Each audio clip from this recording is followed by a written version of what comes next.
Hello history fans, and welcome back to the podcast that helps you learn a little bit of history. Now you may be wondering how today's title is a historical topic. Well, I think that people are inherently nosy. We love gossip, whether it's finding out what the neighbours have been up to after your mum's caught up with a friend in Tesco, finding out what that kid in school's up to now, or watching reality TV, or watching people watch reality TV like Gogglebox or reaction YouTubers. Whether you like it or not, I'm certain you are interested in some aspect of another person or celebrity's life. And that is the premise of today's episode. Reality TV is intriguing because we like to know how other people are living, whether it's to laugh at them or feel better about ourselves, and I am certain that it has been about since the beginning of time. Gossip and scandal at Tudor court, we know that happened.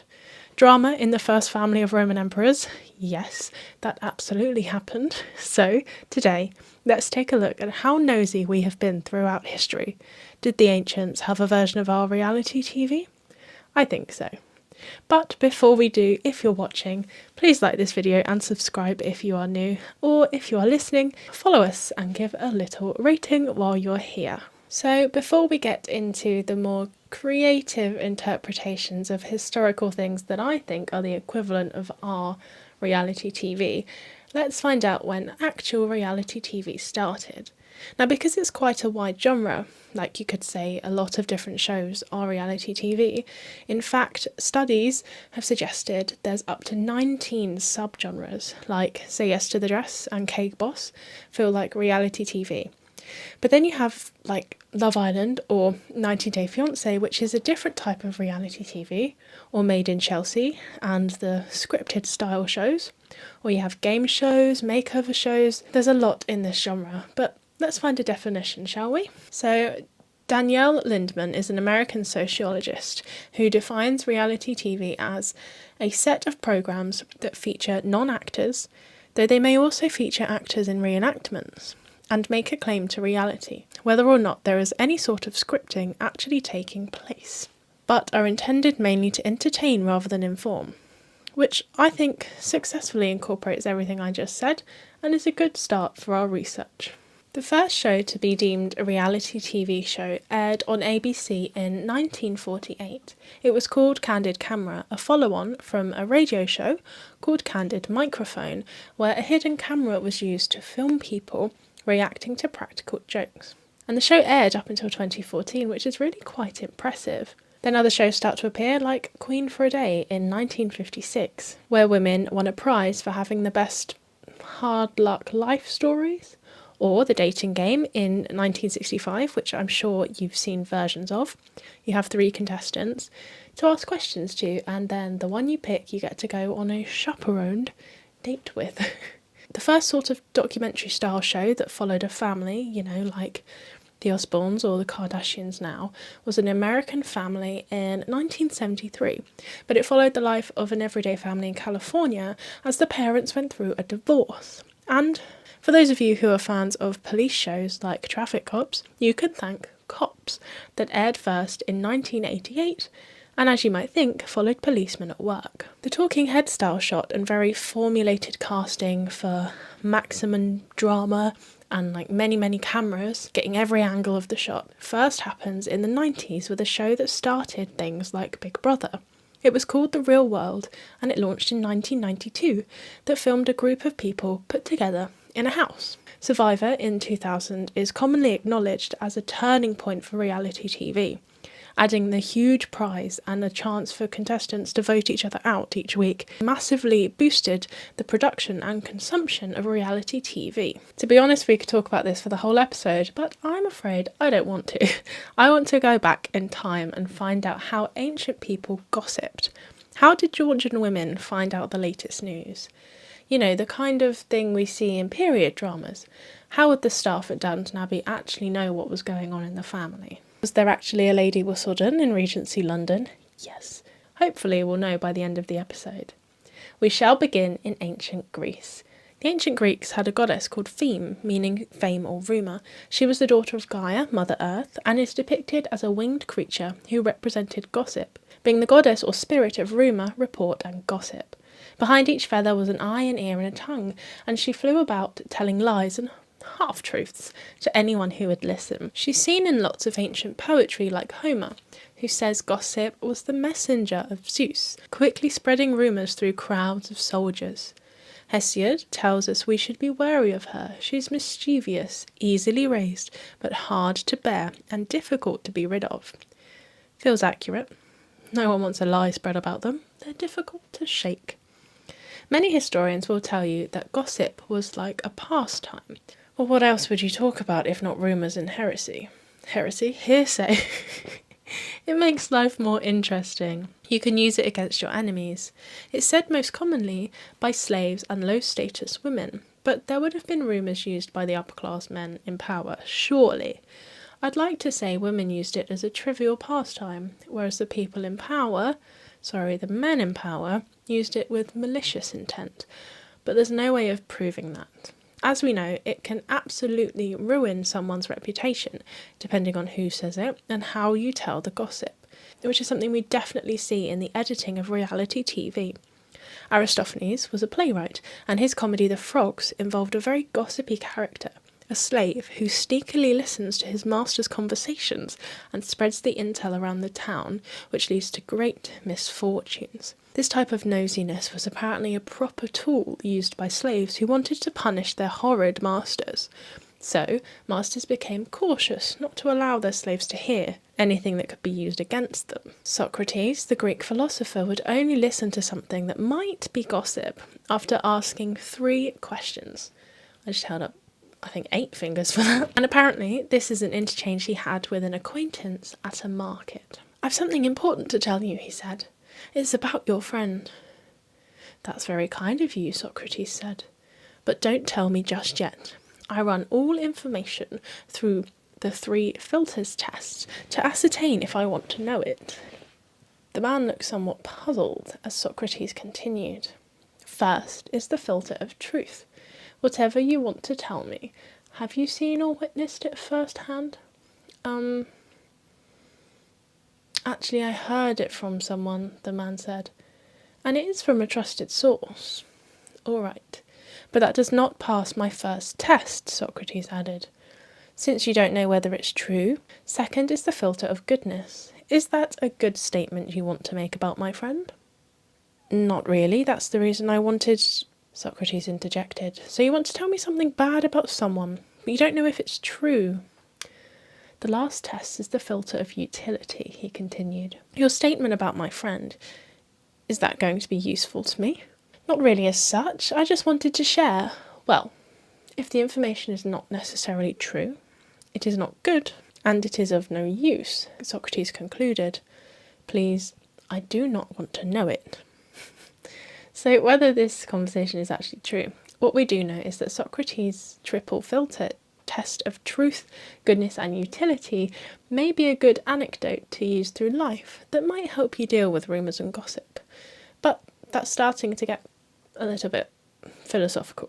So if you like that side of things, Socrates and Aristotle have a lot to say on the topic. Have a little Google of them. In the court of Athens, character evaluation was very, very important, sometimes held above actual evidence. So reputation was hugely important, and without a judge, you could quite easily sway the vote of the jury your way by indulging in gossip that discredits your opponent. They would then have to prove that they were in fact the upstanding citizen, not you. You're the filthy liar. To win a legal case on gossip seems crazy, but it's true. And this power of gossip was feared by the ancient people being wrongly accused. And how do you prove that it was just a malicious rumour spread by your opponent, and not the truth about your character? It becomes very difficult. Aeschines, a 4th century Athenian orator, apologies if I've said that wrong, suggests that gossip spread around the city secretly and quickly, with people from all walks of life indulging. This use of gossip in the courts is quite contrary to Aristotle, suggesting it was a trivial pastime, but it fits with his idea of malicious intent, which fits into the idea of it being ancient reality TV.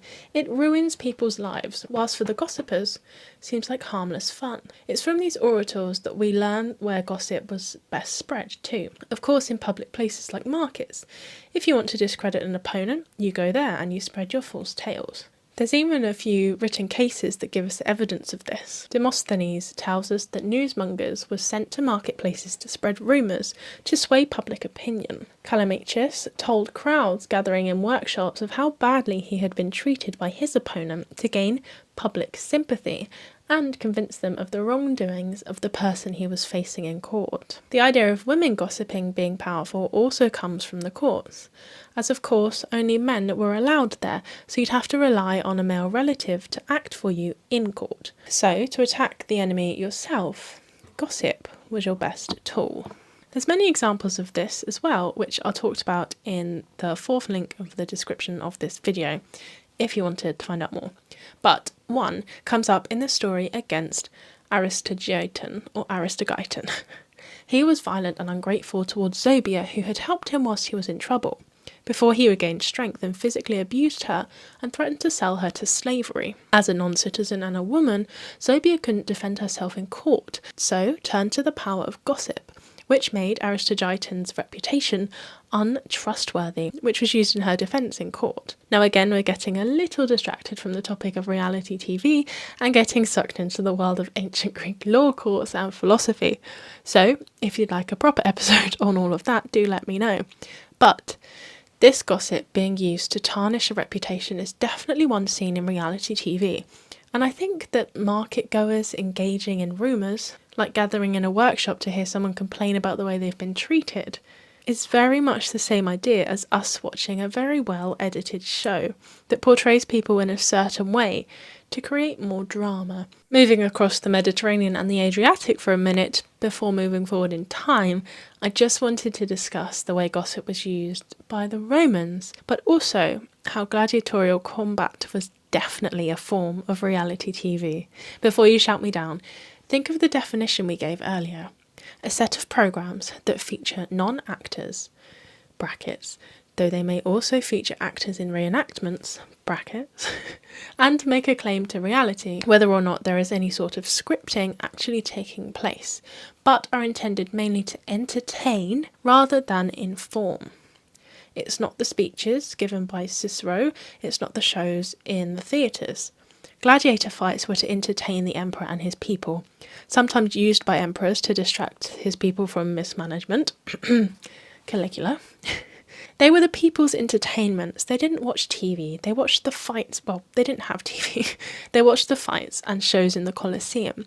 And it's different to the theatres, which were plays, scripted stories.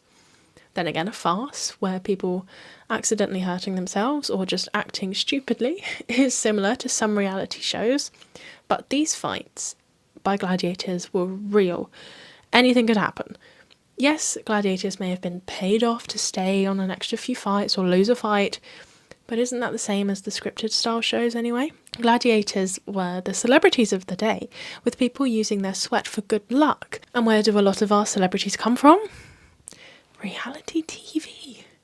I'm hoping you're completely with me on the gladiator fights being the ancient version of reality TV, because that's the strongest and my favourite comparison of the episode. Gossip was of course important in the Romans' lives, and I hope I've explained myself well enough to convince you that a gladiator is the equivalent of our Molly May. No, gladiators are not Molly May. They are, could I argue, WWE, because we all know that's scripted and they're actors and it's practiced, but it's marketed as these guys are wrestling. It's real. I have just blown my own mind. Rey Mysterio would have been a gladiator. Gossip was of course important in Romans' lives, as it was for the Greeks, so there's not loads to expand on there. Family squabbles lasted generations, rumours were swapped at taverns and markets, and Cicero uses character accusations all the time, so very similar to the Greeks. Did I reference Cicero earlier when I was talking about the Greeks? I don't think I did. If I did, Apologies, I was thinking forward. Of course, there's rumours about every emperor, which the people use to decide if they actually like the person or not, as we do with television. Take Emperor Nero. Rumours spread that he started the Great Fire without any evidence, but people believed it and decided they hate him because of it. That is the mark of his character forevermore. Similar to if a show is edited a certain way, or a person reacts badly to an event, but there's no context or explanation for the viewers, so we decide that that person is a terrible monster, and that's that. The Imperial Roman family are constantly using rumours to gain favour or get rid of someone. Scandal was rife in the Roman Imperial family. Ancient gossip and rumours acted in the same way reality TV does for us. That's possibly quite a bold, definitive statement, but I'm sticking with it and I hope you agree with me. Let's move forward in time, shall we? From ancient times to Tudors to now, we've never really changed, and gossip was still a popular pastime for the Tudors. Their celebrities were people in the royal court, the nobility, and the average person would know their gossip just as we do now. Really, you could argue that servants were like the press or paparazzi, giving the nobility no privacy, although of course they had no choice in the matter, unlike paparazzi, who could just leave people alone, really. Regardless, nobility always had someone watching them, fellow nobility spying for bribes, or the servants who were constantly bribed to spread any news of their household, and I mean any tiny detail of their life. Did they visit court on a certain day? Is their daughter menstruating? Are they in favour with the king? Always being watched sounds, to me, like being on a show like Big Brother. And that was the Tudor nobility. Letters were used to spread such news, and gifts certainly helped you gain favour in a world that valued friendship over any sort of qualification, which I recently learnt was called cronyism. Eustace Chappus, or Chappice, would send dispatches to the court of Emperor Charles V, full of gossip and scandal, which is unfortunately where a lot of our knowledge on Tudor court comes from. So we definitely know who Eustace didn't like, at least. Twisting words and only showing parts of events. Sounds like Love Island to me, or any reality TV show, let's be real. During the reign of Henry VIII, we also have the Spanish Chronicle, containing eyewitness accounts of court at the time. Written by who we don't know, but it's pretty safe to say this would also largely consist of rumours, so not a great historical resource. Nevertheless, that tells us what gossip and stories were going around at the time, so can show us who was in favour, who was causing scandal, who was the celebrity. Again, it could be argued to be their version of reality TV, seeing the drama at court unfold through these rumours. But what's also similar are the pamphlets and the books. They show images of criminals or nobles or anyone of interest, and were sold as souvenirs, so I mean, only really similar because it's selling a certain made-up image of someone, so maybe it's more relevant for an upcoming episode on celebrities. There's also a quote from Shakespeare, King Lear, Act 5, Scene 3, that apparently shows the common popularity of a gossip sesh. So we'll live, and pray, and sing, and tell old tales, and laugh at gilded butterflies, and hear poor rogues talk of court news, and we'll talk with them too. Who loses and who wins, who's in and who's out, and take upon's the mystery of things as if we were God's spies, and will wear out, in a walled prison, packs of sects of great ones, that ebb and flow by the moon. So, sitting in a Tudor tavern, telling tales of your master's dramatic love life, or sitting on your sofa watching a stranger's dramatic love life.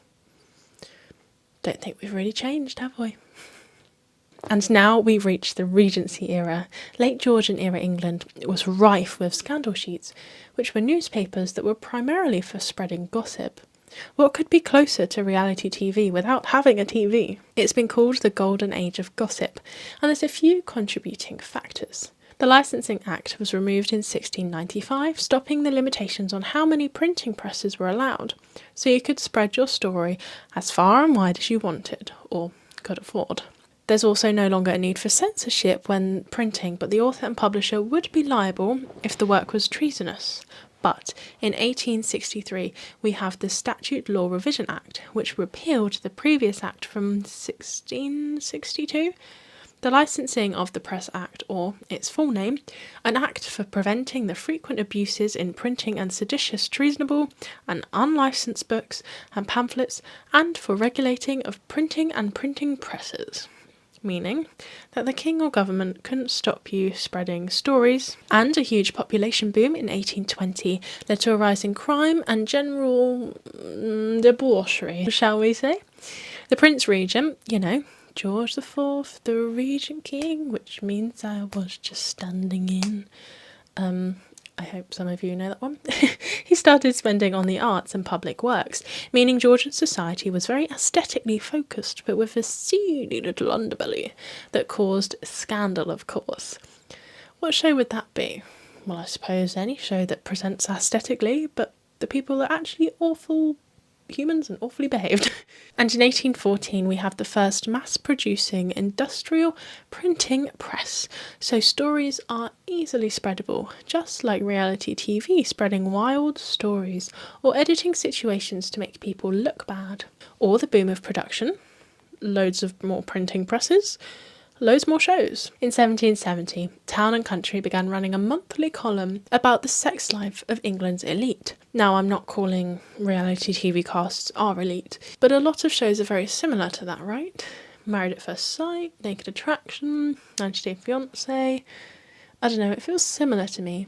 Even Lord Byron's scandals appeared, so maybe not reality TV, but that feels like all the gossip drama magazines revealing Lord Byron's sex life. That's reality gossip, just in print media rather than digital. Scandal newspapers becoming widely available is a huge factor in the Regency gossip era. But we also see the start of Regency romance novels with something called a silver fork novel. Popular in the 1810s and 20s, these were based on real life people and events, but drawn on fictional circumstances. They just gave gossip columns a longer format.